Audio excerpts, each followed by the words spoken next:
Em agenda secreta no Palácio da Cidade, na quarta-feira, o prefeito do meu Rio de Janeiro, Marcelo Crivella, ofereceu ajuda a pastores e líderes de igrejas que tenham problemas com IPTU em seus templos ou que queiram angariar fiéis que necessitem de cirurgias de catarata e varizes. Intitulado Café da Comunhão, o encontro foi combinado por WhatsApp. Os organizadores pediram aos presentes que levassem reivindicações por escrito, relações de suas igrejas e número de membros. O prefeito discursou por mais de uma hora na presença do pré-candidato a deputado federal pelo PRB, Rubens Teixeira. Primeiro, Crivella fala sobre as cirurgias de catarata. Vamos ouvir esse áudio obtido pelo Jornal Globo. Solta aí, Andrezão. Nós estamos fazendo o mutirão da catarata.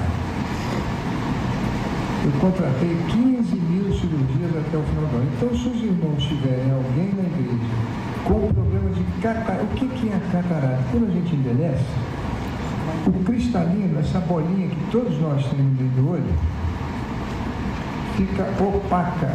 É a opacificação do cristalino. E se os irmãos conhecerem alguém, por favor, fala com a Márcia ou com o Marquinhos. É só conversar com a Márcia, vai anotar, vai encaminhar. Daqui uma semana ou duas a gente está operando. Tá o prefeito Marcelo Crivella ali dizendo que é só falar com a Márcia, só os fiéis evangélicos, evidentemente, procurarem essa pessoa encarregada de encaminhá-los para uma eventual cirurgia de catarata, uma cirurgia nos olhos.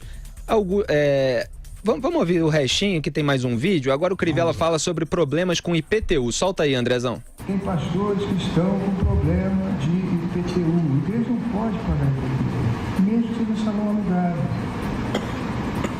Pode ser próprio alugado. Mas, se você não falar do doutor Milton, seu processo vai demorar.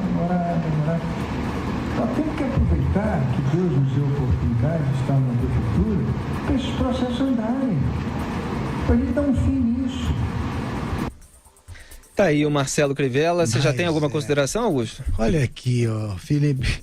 O Rio não merece, né? O teu Rio, o meu Rio, do Zé Maria, de todos nós, não merece um prefeito de tal forma cínico. Ele mistura religião com política com a naturalidade do delinquente vocacional. Ele não tem a menor capacidade de sentir remorso, de se sentir constrangido. Ele faz tudo o que pode para, misturando política com religião, ter ganhos eleitoreiros, né? Ele convidar os caras, vamos fazer o mutirão da catarata. Ele ainda festeja, dá uma definição mambembe do que é catarata, e inventa palavras como esse negócio da opacificação. Que é isso? O jeito é uma besta para falar. E depois ele lesa, ele confessa que vai lesar a cidade que está quebrada para que os pastores e seus templos não tenham problemas com o IPTU que todos nós pagamos. Todos nós pagamos. O que é isso que ele está dizendo? Quando ele fala, não, precisamos apressar isso, é apressar a isenção. É apressar a isenção, não o pagamento. Esse vídeo, esse áudio é prova de crime. É prova de crime. Numa cidade séria, né, numa cidade de país civilizado, ele teria problemas já. Daqui a pouco ele vai estar fazendo outro, bota 4 aspas aí, sermão. Isso é conversa fiada de cafajeste. Favorecimento ao eleitorado dele, porque parece que ele está oferecendo acesso mais rápido a serviços públicos, como as cirurgias de catarata e varizes, para os fiéis da igreja. A fila. Da igreja que ele frequenta, né? Assim como resolver conflitos administrativos aí para garantir que as igrejas não paguem o IPTU. Então ele não está falando para toda a população, não está garantindo um serviço geral, está dando ali um atalho para aquele público muito particular. A imprensa tem mais que fiscalizar mesmo. E o Ministério Público Estadual anunciou nessa sexta-feira que irá investigar as circunstâncias do encontro do prefeito Marcelo Crivella com pastores e líderes de igrejas evangélicas do estado. E aí, José Maria Trindade? Pois primeiro ele foi eleito naquela história de o menos pior, né? O segundo turno no Rio de Janeiro acabou empurrando o Marcelo Crivella, empurrou a condição política, empurrou o eleitor do Rio de Janeiro a decidir pelo menos pior. E eu não gostaria de estar na pele do eleitor do Rio de Janeiro para escolher entre os dois que chegaram ao segundo turno da eleição municipal. É sim, Augusto, uma confissão de dois crimes. O primeiro, essa história aí de furar fila. Gente, a Constituição garante que o equipamento público deve ser aplicado de forma impessoal. Isso é muito claro. Qualquer atuação contrária é um crime chamado de advocacia administrativa. Mas isso é um crime, a advocacia administrativa é o nome de um crime. Correlato ali é a corrupção, que a advocacia administrativa é defender interesses pessoais, mesmo que não seja mediante ganho financeiro. Isso é uma advocacia criminosa, uma advocacia administrativa que se chama. Por outro lado também, proteger as igrejas no sentido de pagamento de impostos, IPTUs, olha, isso também é crime. O imposto é regido por lei. Nenhum prefeito pode tirar o IPTU de ninguém ou resolver probleminhas. Nós precisamos de acabar com isso. Isso é muito natural na administração. Porque agora o Ministério Público está mais vigilante e espero que o Ministério Público faça uma ação devida contra o prefeito. E não está aqui nenhuma perseguição por ele ser ou não ser evangélico. Existem outros administradores evangélicos que ninguém nem precisa ficar sabendo que o administrador é evangélico ou não. Isso não tem nada a ver, isso não está em discussão. Só lembrando, já que o Zé Maria Trindade citou o segundo turno da eleição municipal do Rio de Janeiro, que o Marcelo Crivella enfrentou o Marcelo Freixo do PSOL, aquele que conta com 10 seguranças cedidos pelo Estado, né? Mas é a favor do desarmamento, é contra a redução da maioridade penal. Para quem tem 10 seguranças, né? É muito fácil falar sobre isso, porque o resto da população que paga imposto, não tem direito a nenhuma dessas coisas, fica sofrendo nas mãos dos bandidos. E o Marcelo Freixo é do PSOL, um partido mais à esquerda, socialista, prometia aumentar a máquina pública, aumentar o tamanho do Estado. Aí aquelas propostas não estavam funcionando eleitoralmente. No finalzinho, nos últimos dias da campanha, ele resolveu mudar, desistir de acrescentar 10 secretarias ao governo. Então era de fato uma escolha muito difícil no segundo turno. No primeiro turno havia mais opções, também não eram das melhores possíveis, muita gente fez o voto útil, né? E acabou indo para o segundo turno o Marcelo Crivella e o Marcelo Freixo. Felipe. Diga, José Maria. Só para complementar aqui, a legislação permite que as igrejas não paguem o IPTU, né? Há uma isenção, uma imunidade tributária para as igrejas. E muitas igrejas acabam usando isso como com outra empresa correlata, até empresas na área de comunicação e tal. Então, nesse caso aí, ele está dizendo que quando há cobrança, é preciso entrar na justiça e comprovar. E no caso de um aluguel de um terreno, há dúvidas, porque não se trata de um imóvel da igreja, mas sim ocupado pela igreja. É interessante aí, você falou do Freixo, né, e sobre essa história de aumentar o Estado. Eu não gostaria de escolher entre os dois, né? Essa é uma opinião. E ficou muito evidente também que não. Queria reforçar aqui que não existe voto nulo. Voto nulo não existe. Quando você anula seu voto, não vai votar, você está fortalecendo outro voto. Não, agora um monte de gente no Rio votou de nariz tapado, não queria, votava no menos pior, sabendo que era ruim. Mas cabe ao eleitor impedir que ele próprio seja obrigado a escolher, como se diz no interior, entre o mato e a capoeira. Você tem já na montagem do quadro político, o eleitorado tem de interferir de modo a selecionar melhor. Sobraram esses dois porque eles não tinham... eles próprios anularam outras opções. O eleitor é dono do seu destino. Ele vota e escolhe. Então aprenda a escolher.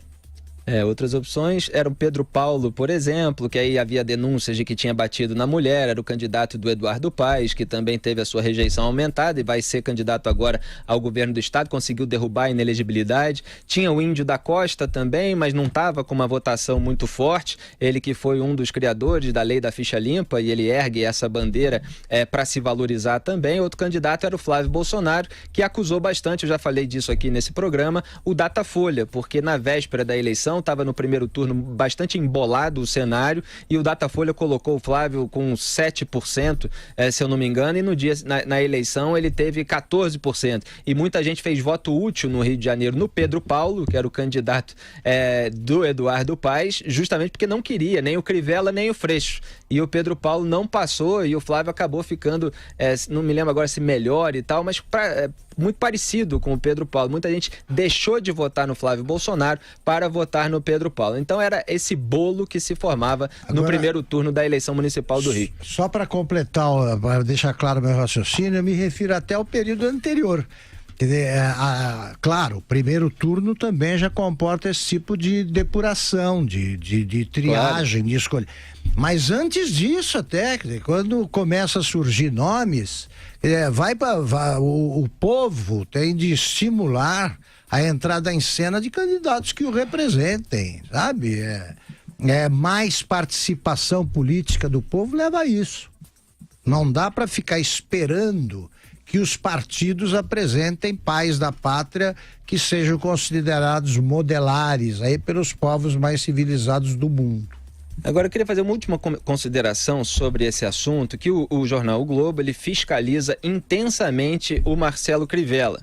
Marcelo Crivella, que tem lá essa origem evangélica, a imprensa de modo geral fica mais em cima de políticos que têm ligação com a religião, mas está certa nesse caso, tem de fiscalizar o prefeito, está certa. E obviamente a imprensa pode amadurecer, assim como o jogador, assim como o Neymar pode amadurecer dos 2 primeiros jogos para os outros jogos, a imprensa também pode evoluir e fiscalizar o Marcelo Crivella é algo de bom. Eu não sei necessariamente se é uma evolução, só queria destacar, sem nenhuma crítica institucional ao Jornal Globo, que eu não faço essas coisas, é coisa mais de comunista, abaixo o Rede Globo, não tem nada disso. Mas eu gostaria muito que o Jornal Globo, porque eu sou colunista do Rio de Janeiro e eu acompanhei muito o governo Sérgio Cabral, que o Jornal Globo tivesse fiscalizado mais o governo Sérgio Cabral, que foi um ladrão que se escondeu nas UPPs praticamente, que foi aquele programa farsesco de pacificação do estado do Rio de Janeiro, apoiado pela imprensa. O secretário de Segurança Pública do governo do Sérgio Cabral, José Mariano Beltrame, ganhou o prêmio Faz Diferença do Jornal Globo em 2010. Que nem Obama ganhou o prêmio Nobel antes de fazer qualquer coisa, só porque tinha uma militância internacional ali, querendo valorizar o que ele estava fazendo, não trouxe paz nenhuma lá para as regiões que eles diziam que ia trazer paz. A mesma coisa o José Mariano Beltrame, só porque teve a iniciativa de erguer as unidades de polícia pacificador. Quer dizer, você botar uma cabinezinha com policial em cima do morro, né? Ganhou o prêmio Faz Diferença, só que eram policiais formados a toque de caixa, era aquilo que o pessoal chamava de UPP de lata, então era uma cabine sem grande infraestrutura que ficava sendo alvo dos traficantes armados com fuzis e o governo Sérgio Cabral, o governo do MDB, depois sucedido pelo Luiz Fernando Pezão, valorizou muito publicitariamente essa pacificação, que é simplesmente um slogan, né? Ela não traz a pacificação na prática, é um nome, Unidade de Polícia Pacificador, e eles falavam do programa de pacificação. Não pacificou coisa nenhuma, mas eles usavam na publicidade, na campanha política, olha, nós estamos levando a pacificação a dezenas de favelas, aí mostrava todas as favelas que já estavam lá com uma cabinezinha, com policiais despreparados e sem infraestrutura para defender a população. O que aconteceu é que inicialmente os bandidos fizeram um movimento de sair para as cidades vizinhas, porque eles não sabiam exatamente o que ia acontecer. Depois muitos voltaram, porque percebeu que a vida boa continuava, as UPPs ficavam só na beirinha lá do morro, não subiam lá para o buraco quente mesmo, e havia depois até uma convivência pacífica entre policiais e traficantes, com tudo aquilo que a gente sabe que rola e que já até virou filme no Brasil. Então, só para lembrar que a imprensa deveria ter fiscalizado também o Sérgio Cabral, e eu fui um crítico desde o começo desse programa farsesco de pacificação, que serviu para para encobrir todo o esquema de corrupção. Daí a importância disso que eu estou falando agora. Porque as UPPs foram uma bandeira assim tão incensada pela imprensa que serviu para encobrir todo o esquema de corrupção montado pelo governo Sérgio Cabral, do qual a gente tem falado aqui bastante e que afeta várias áreas, inclusive a Secretaria de Saúde, como houve aí uma operação essa semana para desmontar aquele esquema de fornecimento de material médico hospitalar. Então isso serviu para encobrir todos os esquemas e a imprensa não estava atenta. Daí a importância do trabalho da imprensa de vigilância dos governos. Essas UPPs foram apresentadas como modelo a ser seguido pelo Brasil, tremenda farsa. Por Dilma Rousseff, que era aliada do Sérgio Cabral. Quer dizer, depois que se viu, que se descobriu a extensão da roubalheira do Sérgio Cabral, é difícil entender como um repórter não conseguiu ver a olho nu, né? Porque ele só faltava roubar ali no meio da calçada, né? O resto eles fizeram. E um esquema de segurança, uma política de segurança liderada, acima até desse José Mariano Beltrame, por um ladrão que está condenado a mais de 100 anos de cadeia, só poderia dar no que deu. Agora, ninguém faz autocrítica, né? Pois é. O Globo vai lá atrás, se desculpa pelo que fez em 64 e tal. Mais recentemente, há pecados aí também a espiar, se é que julga pecado, bem presente. O Sérgio Cabral está logo ali, né? Cadeia mais próxima. Exatamente. E quando a gente fala de veículos assim, não é evidentemente uma crítica a todos os funcionários, a todos os repórteres, a todos os colunistas, mas é aqueles que foram responsáveis por essas atitudes. E eu acho que cabe muitas vezes um editorial para reconhecer aquilo que está sendo feito.